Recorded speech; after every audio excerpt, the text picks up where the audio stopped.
High বন্ধুরা, কেমন আছো? অনেক দিন পর আবার ভিডিও নিয়ে এলাম, একটা খুব সুন্দর ভিডিও। তো আমি একটা মন্দির ঘুরতে গিয়েছিলাম আমাদের কাছাকাছি, যেটা জায়গাটার নাম হচ্ছে পশ্চিম গামেলি, একদম দ্বারকা নদীর পাড়ে।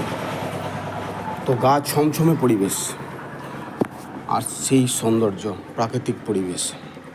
মন্দিরটা বহুকালের পুরনো, তোমাদেরকে ভিডিওতে দেখাচ্ছি, একটু মনোযোগ সহকারে দেখবে। শিব মন্দির একটা, হয়তো আশেপাশে সবাই জানে, কিন্তু আমি দেখলাম গিয়ে যা, সেটা হচ্ছে অতিরিক্ত একটা একদম সৌন্দর্যময় পরিবেশ।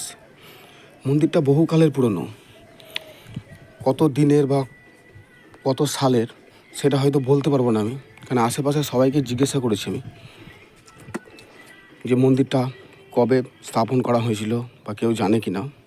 তো কেউ বলতে পারেনি, তবে আমার যতদূর মনে হলো 100-150 বছরের পুরনো হবে, সেই জমিদার আমলের, ব্রিটিশ আমলের আগে। সেই ভগ্নপ্রায় অবস্থায় আছে, এত সুন্দর সুন্দর ডিজাইন করা আছে ইটের ওপরে, যে দেখতেই ভালো লাগছে। ভাবছিলাম যেন সারাদিনই ওখানে কাটিয়ে দিই, কিন্তু সম্ভব নয়। আর প্রত্যেকটা প্রাকৃতিক পরিবেশ একদম গা ছমছমে। তবে জিজ্ঞাসা করেছিলাম মন্দিরে কবে পুজো হয়, তো বলেছিল চৈত্র মাসে একটা বড় উৎসব হয় এখানে। জানি না কী কারণে এখনও সংস্কার হয়নি বা কিসের জন্য হয়নি, সেটা আমি বলতে পারবো না।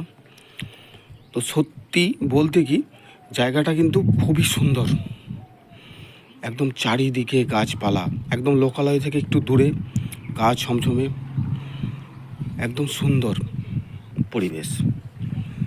হয়তো দিনের বেলায় গিয়েছিলাম, হয়তো রাত্রে হলে হয়তো যেতেই পারতাম না, পরিস্থিতিটা খারাপ হয়ে যেত।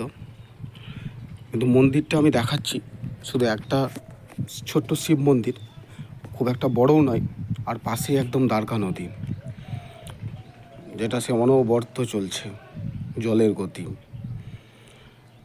সেই সুন্দর পরিবেশ। একদম গ্রাম থেকে প্রায় মাঠেই বলবো, কিন্তু পরিবেশ যেটুকু বলার ছিল আমার, সেটুকু হয়তো না গেলে বোঝানো যাবে না যে এতটা সুন্দর আর এতটা পরিবেশটা এতটাই ভয়ঙ্কর। পাশে একটা ষষ্ঠী মন্দির আছে, ষষ্ঠী তলা বলা হয়। তো আশা করি তোমরা সবাই ভালো আছো, ভিডিওটা দেখো। আর যদি মনে হয় অবশ্যই কমেন্টে লিখবে যে যাওয়ার জন্য কিভাবে যাব, আর একটু শেয়ার, লাইক, ফলো করবে। এই যে দেখালাম, যেটা বলছিলাম ষষ্ঠী মন্দির, এখানে হয়তো ষষ্ঠী পুজো হয়। আশেপাশের কিছু লোককে জিজ্ঞাসা করে জানতে পেরেছি, টোটালি আমার গ্রামের নয়, আমার গ্রাম থেকে অনেকটা দূরেই। তো যেহেতু লোকের মুখে শোনা, তো যাই হোক, আমি গিয়েছিলাম। মন্দিরটার ভিউটা দেখুন, পুরো পুরো দিনের বেলাতেও পুরোটা অন্ধকার। আমি ফ্ল্যাশ লাইট মেরে তবেই ছবিটা ক্যাপচার করতে পেরেছি, এতটা ভয়ঙ্কর পরিবেশ। লোকজন তো নেই, কেউ কোথাও নেই, শুধুমাত্র পাখির আওয়াজ।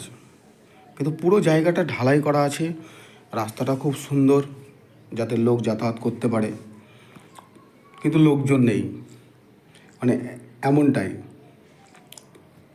তো যাই হোক, সাহস করে গিয়েছিলাম যাতে তোমাদের সবাইকে দেখাতে পারি। যদি কোনো দিন মনে হয় তোমাদের, অবশ্যই আসবে। হয়তো রুটটা আমি বলে দেবো, আমাকে ফেসবুক হোক, ইউটিউব হোক, কমেন্ট করবে। আর আমার যে ইউটিউব চ্যানেলটা আছে সেটাতেও ফলো করে দেবে, অর্থাৎ সাবস্ক্রাইব করে দেবে। আমি অবশ্যই এই ভিডিওর লিঙ্কে আমি দিয়ে দেবো যে সাবস্ক্রাইব করার জন্য।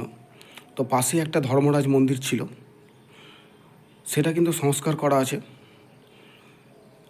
রাস্তাটা এতটাই জঙ্গল হয়ে আছে, রাস্তায় পুরো যে ঢালাই রাস্তাটা পুরোটা গাছগাছালিতে ঘিরে নিয়েছে, সাবধানতার উপরে নির্ভর করে যেতে হবে, কেননা সাপের ভয় থাকবেই। তো যাই হোক, আমি ওই মন্দিরটা যাওয়ার জন্য রাস্তাটা খুঁজছিলাম যে কীভাবে যাব। তো শেষ পর্যন্ত রাস্তাটা পেলাম, একদম জঙ্গলের ভিতর দিয়ে। কিন্তু ওই মন্দিরটা পুরোপুরি সংস্কার করা আছে, যেটা ধর্মরাজ মন্দির,